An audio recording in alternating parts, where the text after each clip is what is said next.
Good morning. Welcome to the CSLDallas Science Mind class. I'm Dr. Petra Wildis, and we're happy that you're here.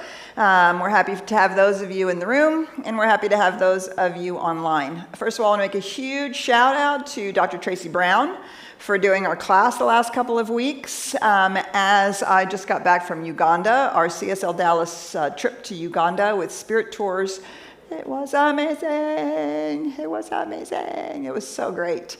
And it was fun because we were running the tour for the very first time and learning about what works and what doesn't work. And we definitely found some things that didn't work, but we found lots and lots and lots of things of it that really did work. And always so grateful when Tracy is able to step in. I just feel so secure when I know Tracy is here with all of you. So we did start what I'm sure is her probably favorite chapter in the entire book, which is on prayer, right? Tracy's one of our leadist practitioners who really does a lot of work with prayer with community members, along with other practitioners here. We call prayer spiritual mind treatment. We call it spiritual mind treatment. And I'm sure that you got a bit of a history lesson, but we will say it again. One of the things that really intrigued Ernest Holmes in his spiritual study and exploration, and all the work that he did in all the readings of all the great spiritual works of the world, was why are some prayers answered and not others? And the fact that in every tradition, prayers are answered, and in every tradition, prayers aren't answered. And so in exploring all of that and building on the philosophical roots and the mental science roots of New Thought, right, really coming to grips with what is it that we're actually taught about this thing called prayer. And so these are some of the chapters where Ernest Holmes focuses the most heavily on the teachings of Jesus.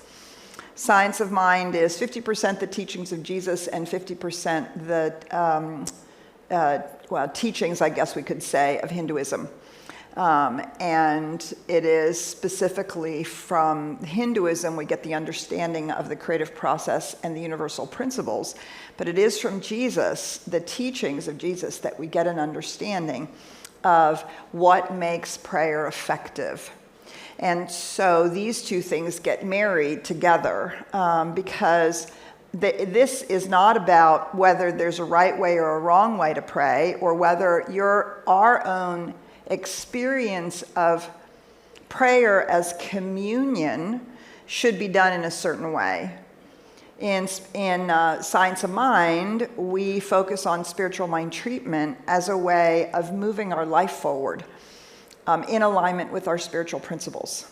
And so in the Christian Bible, which includes the Hebrew Bible, in the Psalms, there's actually 7 identifiable ways of praying.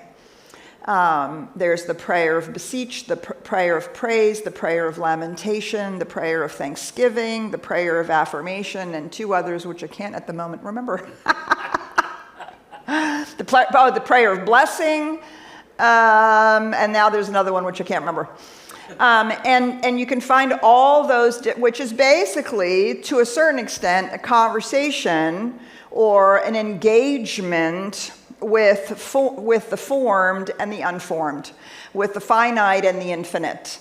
And so really looking at all of this information, Ernest Holmes began to pull out this idea that if we really understand the principles of the universe, which we get from Hinduism, and the presence of the one infinite reality, which we tend to get from the Western tradition, is that in prayer, we're actually not doing anything to God.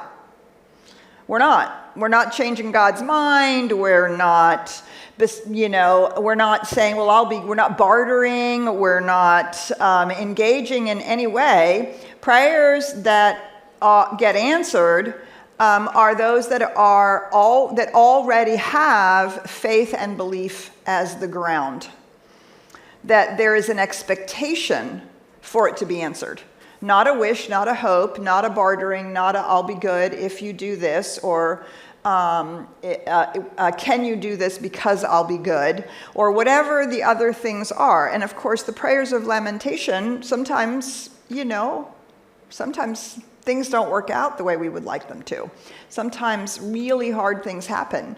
And we can seek communion to help lift our spirits. But the science of mind is particularly interested in the practical application of these principles and the tools that help us do that. And so spiritual mind treatment, our form of affirmative prayer, is a particular way of organizing our engagement with the presence and the principles. So we're going to look at a few things which he says here at the beginning, which I think are really important. This is 150, the section beginning laws governing prayer. Most people who believe in God believe in prayer, but our idea of prayer changes as our idea of God changes, right? As our idea of the infinite changes, of what's actually going on, our idea of what we're doing in prayer changes, right? If I am somebody who really is engaged in the spirit of the animal and the spirit of the thunder and the spirit of the physicality, my prayer is going to be different than I'm engaged with the idea that there is a God, a creator, that is making something happen, and I want to engage with that and cause it to do something for me, or beg it to do something for me, right? Or if we understand, as our understanding of the divine grows, of the infinite presence and principle grows into this idea of oneness, it's all this divine consciousness making itself manifest, and we recognize that that is who we are as well, right? Do you see that changes prayer again?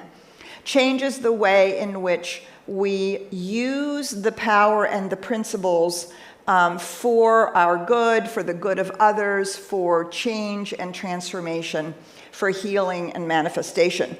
So our idea of it changes as we, as our understanding of the nature of reality grows. He goes on to say this, and it is natural for each to feel that our way of prayer is the correct way. We discover this in classes a lot. We discover a resistance to learning how to pray because prayer feels so very personal. And we've prayed for a long time in a certain way, and so we are comfortable with that. But spiritual mind treatment is a tool. It's a tool that we teach how to engage with the universal principle and presence. And we really encourage people, I especially really encourage people to actually learn how to do it. Otherwise, right, if you're an ice skater and you've taught yourself how to ice skate, you skate the way that you want to skate. But if you want to go into the Olympics, you got a coach. You get a coach who's going to teach you, well, that your axle looks great, but if you just did this, if you just modified it this way, if you did these things, then it would be much better, right? And so by learning the tool of spiritual mind treatment, we can engage in this experience of the relationship that we have, or the utilizing of the principles and the principle and presence from a place within, as opposed to hoping something out there is going to answer our prayer. So we're not trying to take away from people the way in which they experience communion, or their chanting at an altar, or their rosary, or their malas, or just walking in nature and communing. What we do is we teach a specific form of prayer that is guaranteed to change your life. If you will use it, it's guaranteed to change your life. And it not only changes your life outwardly, but my experience is spiritual mind treatment has been for 40 years the deepest spiritual practice I have. And while many people have deep personal experiences in meditation, which I've also had, it is in spiritual mind treatment that my spiritual identity has been shifted. It's in the use of spiritual mind treatment. So it's not just for change and manifestation. It is also to grow our own consciousness. But we should bear in mind that the prayers which are effective, no matter whose prayer they may be, doesn't matter where in the world, doesn't matter what tradition, what spirituality, doesn't matter. The prayers are effective because they embody certain universal principles which, when understood, can be consciously used. That's all spiritual mind treatment is. It is a systematic way of using these universal principles consciously. And engaging with them and allowing us to work them while they work us. So then he goes on to start quoting some things from the teachings of Jesus, from the Christian New Testament. If God has ever answered prayer, it always answers prayer, right? But it answers it based on the prayer and the person praying answers. We're going to talk about that. So if there seems to be any failure, it is in our ignorance or misunderstanding of the will and nature of God, of the divine, of the infinite one. So, and it starts with this idea in the next paragraph. The immediate availability of the divine spirit is neither in the mountain nor at the temple, neither low here nor low there, for behold, the kingdom of heaven is within. So our spiritual mind treatment begins with a recognition that we are treating from our spiritual identity, as opposed to treating for something that we want to experience and manifest. We are speaking as spirit, as us, speaking the word of creation, because we have a new understanding of the nature of reality. We're not trying to bridge a gap from us to God, from us to the divine. Oh my God, I'm a human being and I want to be more spiritual. I'm going to pray to get connected. No. We already are. You can't be not connected. That would be like saying you're going to disembed yourself from the quantum field. Impossible. The quantum field is the nature of physical reality. Space-time. I'm going to disconnect from space and time. As long as we are formed, space and time is the nature of the physical reality in which we operate. You cannot disembed yourself from that physically. The same thing is true. We cannot not be connected. What we can do is forget that we are connected. We can forget, Ernest Holmes calls it the sense of separation. We can be so identified with our humanness and our human experience that we do not yet identify with the kingdom within, with the essential truth of who we are as individualized expressions of the one infinite reality, a place where consciousness is revealing itself.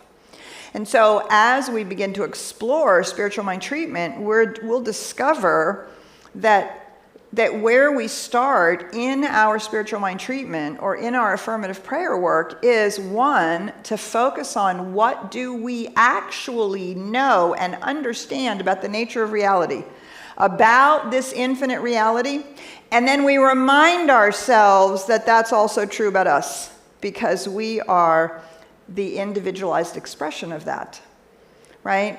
We need those two pieces to give our word spiritual oomph, spiritual legs. Otherwise, we're just doing an affirmation. And, I don't know about you, but I can do an affirmation and my brain goes, yeah, right. You think that's true, but it's not really. Well, it may not be true for my human experience, but it is true about spirit, and it is therefore true about spirit as me, the kingdom of heaven within. And if it's true about spirit, and it's true about spirit as me, then it must manifest in my life. Do you see? So we're grounding our work in what we understand about the nature of reality and what we actually are, what our truest, deepest identity is. And so this is one of the reasons why we spend so much time in the beginning of the book talking about the nature of reality, talking about who and what we are, right? That's why all the philosophy, because ultimately we are not just asserting something. The sky is purple. That's an assertion. I'm going to affirm that the sky is purple. No matter how much I affirm it, it's not going to be purple. Right? But we're grounding our affirmations in spiritual truth. And this is why this idea of what is actually true about the universal principles and what we know about ourselves helps to solidify the fact that we speak from that deep conviction and faith, right? Because we know what we're doing as opposed to hoping, praying, wondering, wishing, please, please, please, right? Could you fix it? All right, so so let's stop there for a minute, because this is all such juicy work. And I'm always a little surprised by the amount of resistance that I find in people. I don't want to learn how to pray. I like the way I pray. But if I can guarantee you that I can teach you something that will make your engagement better, it's always fascinating to me that people will say, well, I don't need to do that. And I think, well, I want to say, well, how's it working for us? Right? If we're still using old ways of praying. Not to take away from communion, not to take away from the times when we want to lean into that larger reality and seek comfort and solace, right? We're not taking away any of the other kinds of prayer. What we're saying is we can teach you how to do affirmative prayer in a really powerful way. And that's what Ernest Holmes and the Science of Mind focuses on. All right, so we're going to stop there. And we're going to see what questions you have or concerns you have about this, or just more information that you might like to have, or a story you might like to share. So Ryan's on his way to a fabulous vacation for the next couple of weeks. It's going to be all over Europe, traipsing around looking at art. I'm just so jealous, although I was in Uganda, so I can't really be jealous. So we have Joseph at the helm here today and next week, and so we're happy to say hello to Richard and to Joseph. Good morning, Joseph. Good morning, Dr. Peacher. Thank you for the introduction. Thank you guys for joining here in person today. Thank you for joining online. If you want to jump in this conversation with your questions, there's a few things you can do. If you're here in the room, just raise your hand and we'll bring a mic to you. Just use that microphone so everybody can hear your question.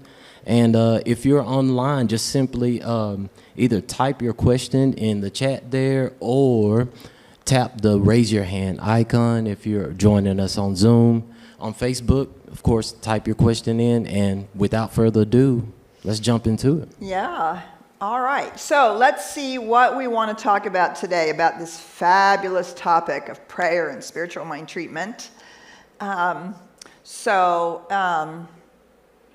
going to take it.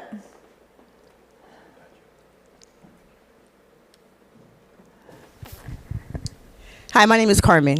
And Peter, I know I stepped into the last part, but I know I mentioned several weeks about my son, but I didn't actually understand how did my mind shift. And recently, I asked myself, and what you're talking about at the end, it resonated with my process I did. And part was to detach and to know who I am, and then not feed into the old beliefs of the actions, and speak affirmation of what I am, and trust the process without, trust the process. And it happened. Yes. And one thing that I was thinking about also is my mind and the spiritual and my journey is that it's so hard. It takes all this and takes all that when, like you said right now, Petra, you are now. You are now. You don't have to, it's right now, right now. And, you think you have to do this, you have to do that, you got to, oh, God, no, just speak it. And believe, and just, that who you are. And that's it. And I always get wound up about, oh, I got to, it's so hard. I got to do this, I got to do that. I don't want to do this and that. You don't have to do any of that. Just believe it and speak it. Yeah. So I just wanted to say that. Beautiful. And your description, right? Know who you are, make your affirmation, and let it go are basically the second, third, and fourth steps of treatment. That's it. Right? Yeah. Exactly that. Yeah. And being willing to speak the affirmation and then trust it, let it go. Use the universal principles, which is the universal law that says it is done unto you as you believe.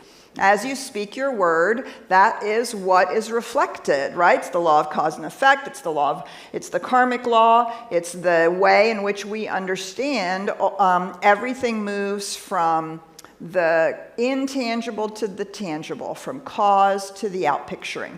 And so in our spiritual mind treatment, in our prayer work, we're creating that cause. We're creating that idea. Now, that doesn't mean we then don't have to do things, right? But we do them then with faith and with confidence and with an expectation that it's going to somehow continue to unfold, and we're going to know how to be a part of that. Right? So, yeah, it's beautiful. And it's important to think about our prayer. I keep wanting to say this. Our spiritual mind treatment, our prayer work isn't to bridge a gap. It's to remember who we are. Right? So that we can be in that place where we recognize that foibles, warts and all, right here, this is spirit showing up. Right here. He actually called, my son actually called me and asked me to have lunch with him. Yay! Nice. I was like, you want to have, but I had to go back, I know why, but. Lovely. Yep. Beautiful. Yep. So our spiritual mind treatment should take the anxiety out of things. Should take the need to try to figure it all out and manage it, right? Because we're using universal principles, which is basically the intelligence of the universe that knows how to operate a universe, for God's sakes. It's running a universe. Surely it can figure out how to manage some little thing that we've decided that we are wanting to experience, even if it feels very, very, very big to us. All right, we're going to say hi to Jeff. Jeff is here from the Philippines. He's one of our Philippine friends. The only Philippine friend we have. We're super happy that you're here. I guess I have two questions. Sure.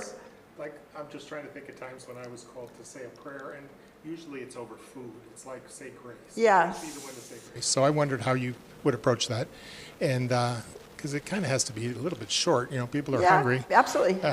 And I guess the other thing is just, should we be drawn magnanimously to this? How is there training or something? Oh yes. In the near term? Oh yes. Okay. Good. Both great questions. Okay, so one, you can use spiritual mind treatment every day for anything, but remember its purpose is to manifest, right? So the prayer of thanksgiving, grace, is not a spiritual mind treatment. So it doesn't, right? But no, not at all. No, because a significant aspect of our spiritual mind treatment is gratitude.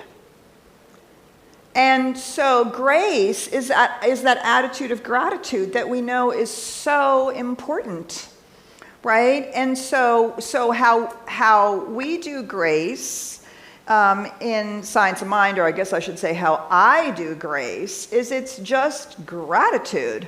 It's gratitude that somebody has cooked. It's gratitude that the animals and plants have shared their life with us. It's gratitude for how lovely it tastes. It's usually gratitude. If I do grace, usually it's in a group of people. It's in a family. It's in a situation. I don't always do it when I'm by myself because often I'm eating too fast because I have things to do. But there's a moment and it's gratitude for this shared meal. And do you see, what we understand in the science mind is what we focus on grows. And so if I'm focusing on gratitude for the good that I have, for this beautiful meal, for the family that I'm experiencing, or the friendships, or even just the one-on-one that I'm having, right? I'm focusing my attention with gratitude as opposed to with resistance or criticism, right? And so what we focus on grows. And if I'm focusing on criticizing the meal or criticizing the people that I'm around, or, oh my God, I can't believe I have to sit here and listen to that person talk, blah, blah, blah, blah, blah, right? Focusing on it, what I focus on grows.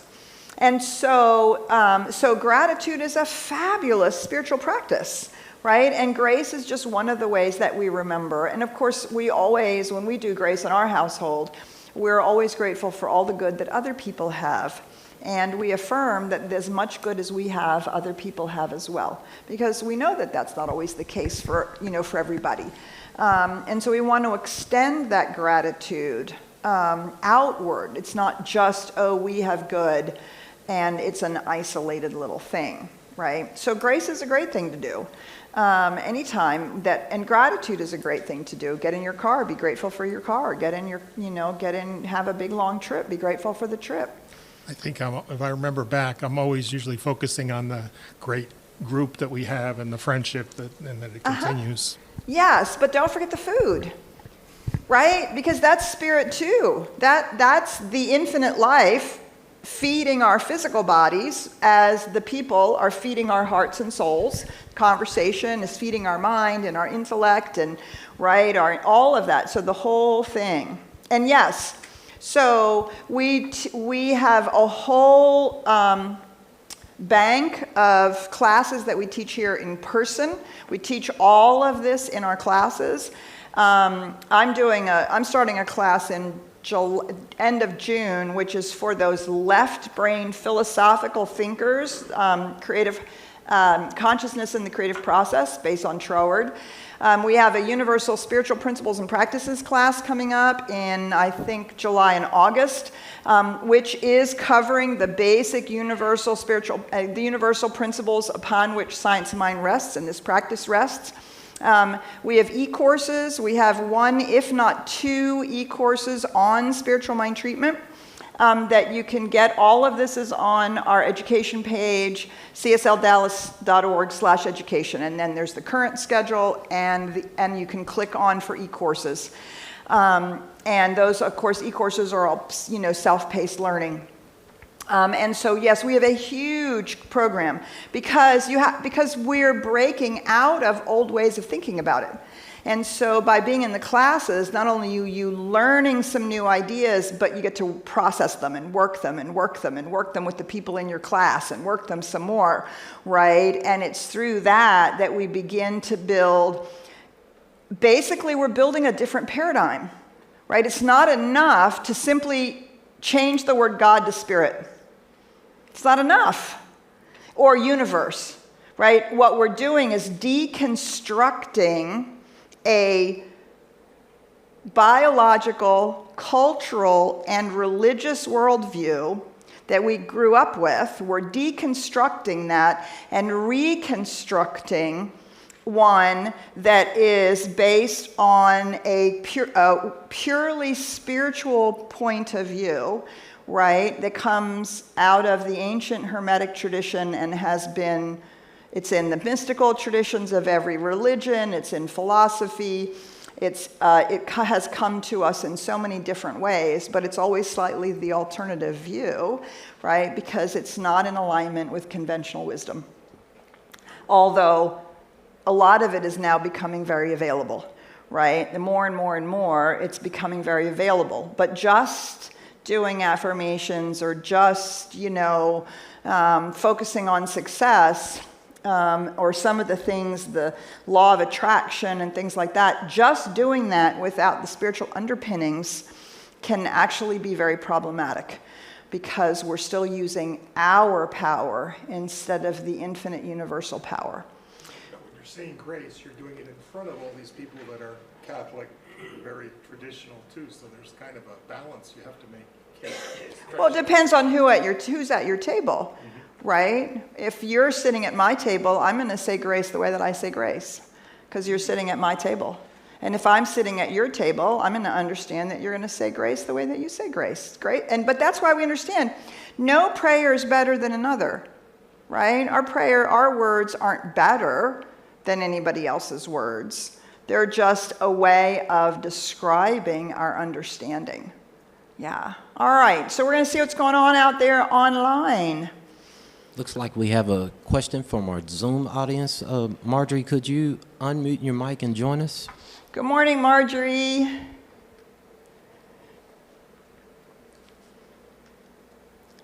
Uh-oh. Oh, we can't hear her. Oh, there you are. We're waiting for that signal to unmute. Great. Okay, thank you. I have a question about, do we have any understanding of how Ernest Holmes came about creating the spiritual mind treatment process? Because I noticed that in the first edition of the Science of Mind, 1926, it doesn't speak about that in that way. No, and it doesn't in the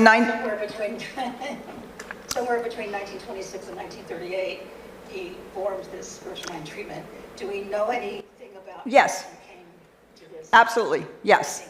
And he didn't do it in the 1938 either.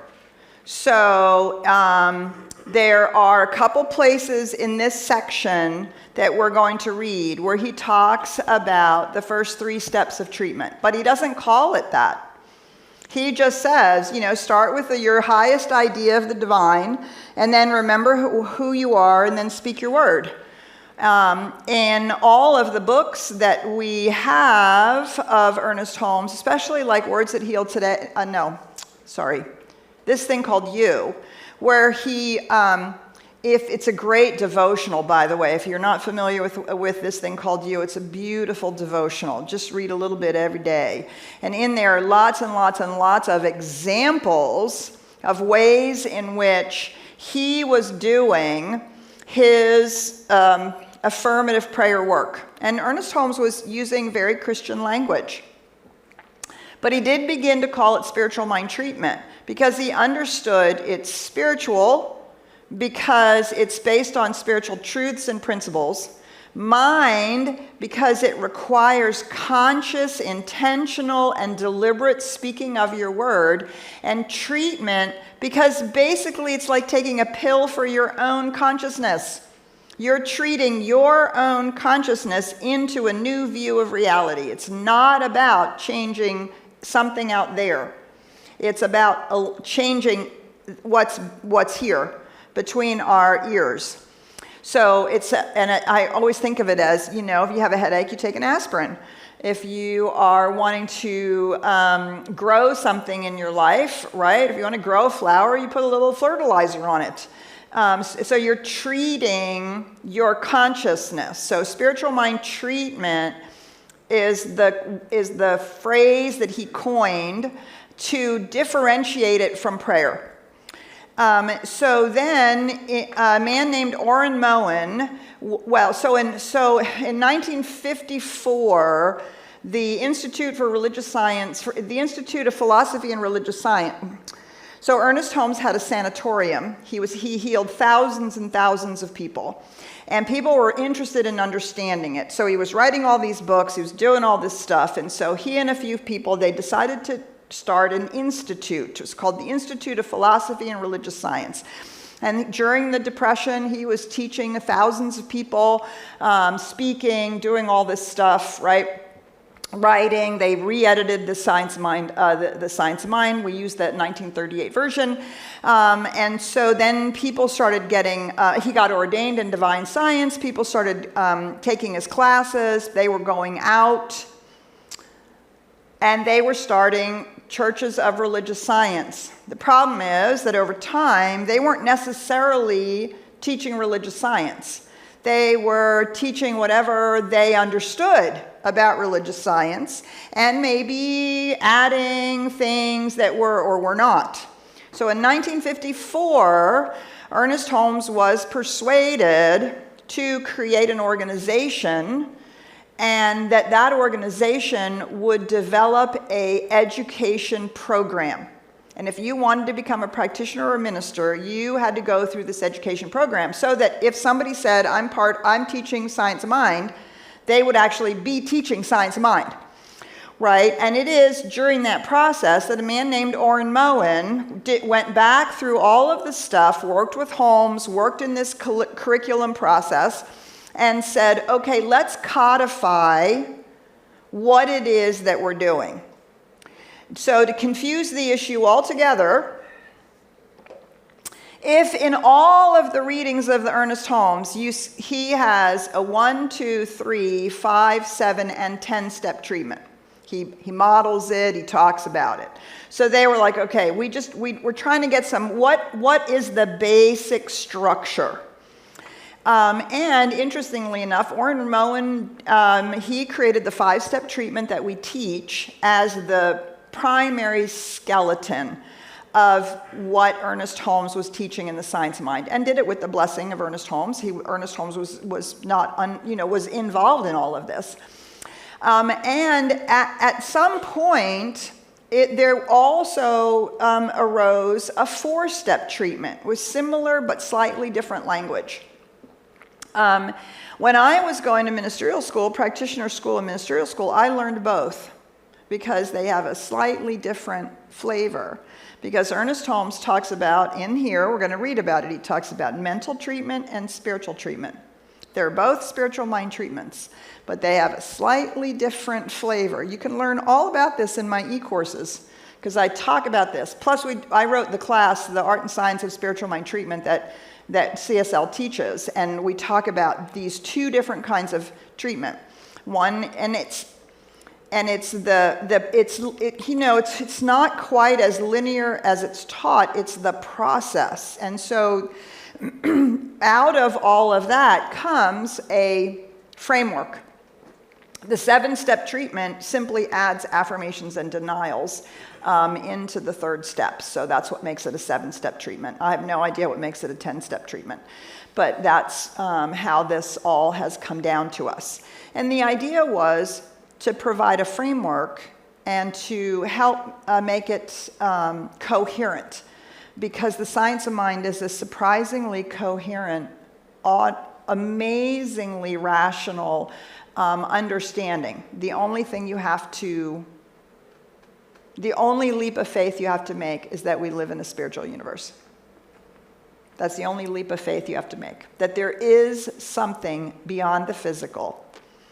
And out of that, everything falls.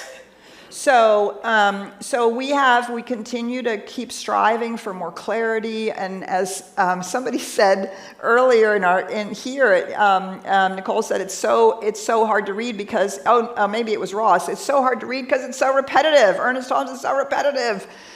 And so, the education process, which continues to unfold since 1954, we keep getting better classes, we keep updating them, making them more current and contemporary, to help us grab a hold of what it is that we're working with. So there you go, a little history lesson.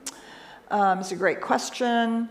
And yes, Ernest Holmes was very much involved in the sort of trying to codify it in some way, not as a, what shall we say? It's like music. For me, doing spiritual mind treatment is like playing music. First, you have to understand how your instrument works. That's the nature of us and the nature of reality. Second, you learn about music itself, how to read it. What do the notes mean? What are the sharps and flats? What about the different scales that will give you different flavor and tone? Then you learn how to play the scales on your instrument. So you learn the fingering. And pretty soon you can play Twinkle, Twinkle, Little Star. Right? And you play that and you play that. And then you start playing more difficult, more complex. You find the music that you like, so you play jazz, or you play rock and roll, or you play classical, all based on all of the same stuff. And if you play it enough, eventually you'll move off the page and you'll start improvising. But you're still based on the fundamentals, right? So the 5 or 4 steps of treatment are like learning the fundamentals. And we work them and work them and work them and work them until they become second nature, until we recognize that we're not doing steps in a linear process that are about doing the rules. Each aspect is a stage of growing our consciousness, and they build and they build. Sometimes for me, my spiritual mind treatment is I have to go back and forth, reminding myself why I can say this is true. And so it's a little bit of a figure 8, and I'm building consciousness, building consciousness, building consciousness until the only thing that there is left to say is that, thank you, I know this is the truth.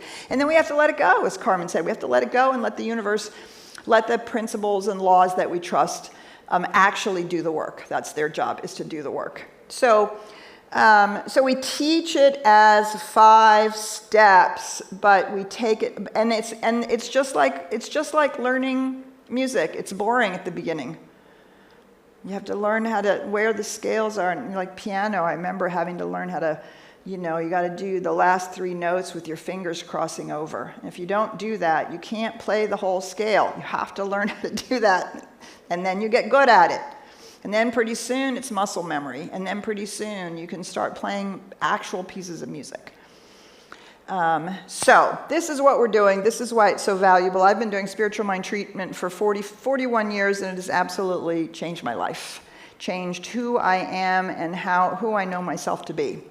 So that's what we're going to be doing as we go through this chapter, as we keep working with it, and we'd love to see you in classes. All right, so I am going to remind you that we have a special announcement that we're making today at the celebration, so please do join us if you can. And there is a meeting, a community meeting right afterwards, starting at noon Central Time, and we'll be providing a QR code during the celebration so that you can, if you're not available, you can jump in on the Zoom call so that you can participate in that as well. As I said, I've got classes coming up. We've got a lovely speaker coming up in June, all kinds of fabulous things. So check it all out on the website. Thanks, and bye for now. All right.